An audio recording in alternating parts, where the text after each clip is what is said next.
Bobby Knuckles, Robert Whittaker, defeats Jacare Souza, TKO, head kick, and punches. And, when I saw this betting line, I just had a very good feeling that Whittaker was going to get it done because Jacare wasn't at minus 400. And these odds makers seem to know something we don't. And obviously, Kenny, you and I called Whittaker's UFC debut, Tough Smashes final in 2012. We know this guy intimately. We know just how good he is.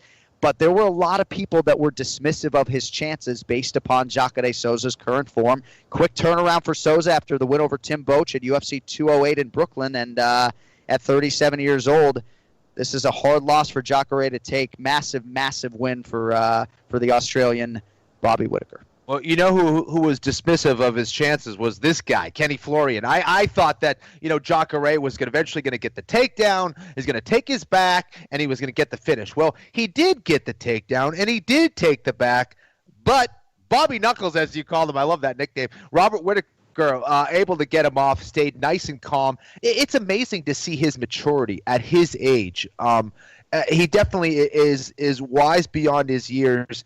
A guy who really was very patient, even when he had him hurt. Brian Stan very intelligently pointed out, he didn't just rush for the knockout. He took his time. He cooked him a little bit. He let it brew, and it was beautiful to watch. A lot of times you see guys get too excited. They're going against a guy in Jacare, and they let their emotions take over. Whittaker did not do that. He let that knockout come organically, and then when for sure he saw that Jacare was hurt, he pounced all over him. And originally, when I was coming back, I wanted to see the results, and I just saw the finish.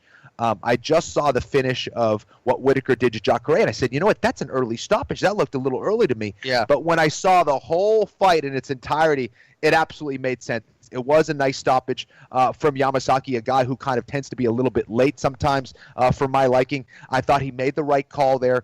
We should give him credit when he does a good job. He did a great job there stopping the fight against Jacare.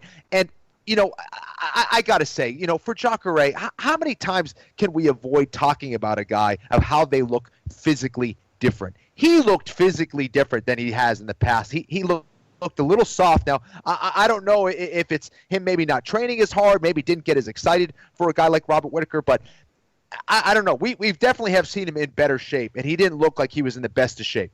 Well, he just fought Boetsch at UFC 208, and I think there was a come down from that fight.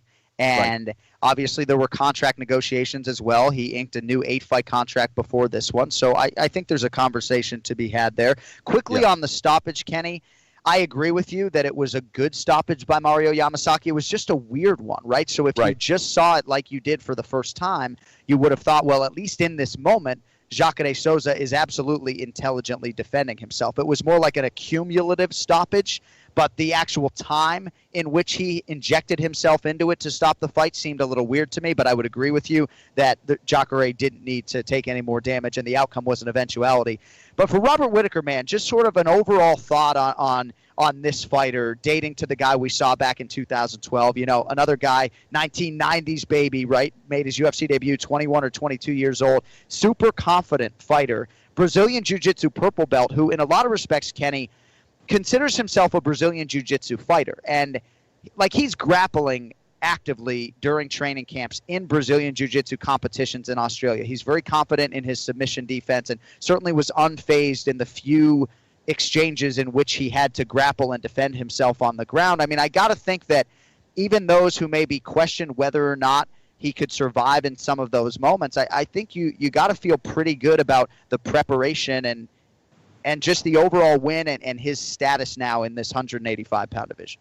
Oh, yeah, I mean, no doubt he is developing nicely as a fighter. And, is he a guy who can contend with Jacare on the ground for long periods of time? No, there's very few guys that can, period, in the 185-pound division. So still, I was very impressed with his ability to stay composed, to get Jacare off of his back, turn towards the cage, and then get right back to the middle. I think he's a very smart fighter. I think he's a very technical fighter. And hearing that he is continuing to develop his Brazilian Jiu-Jitsu game, probably the weakest part of his game, is a great sign. This is a guy who's going to be fighting in the UFC at a high level for a very long time.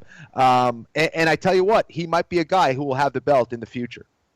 Well, and he certainly cleaned out a guy who you can argue is the toughest matchup for him in the division, Yes. right? I mean, some people would argue that a guy like Luke Rockhold's a better matchup for Bobby Knuckles. And by the way, credit to the co-main event podcast, Chad Dundas, Ben Folks. I guess they had a listener who I think came up with it initially. And so I asked for permission to take Bobby Knuckles to Big Fox.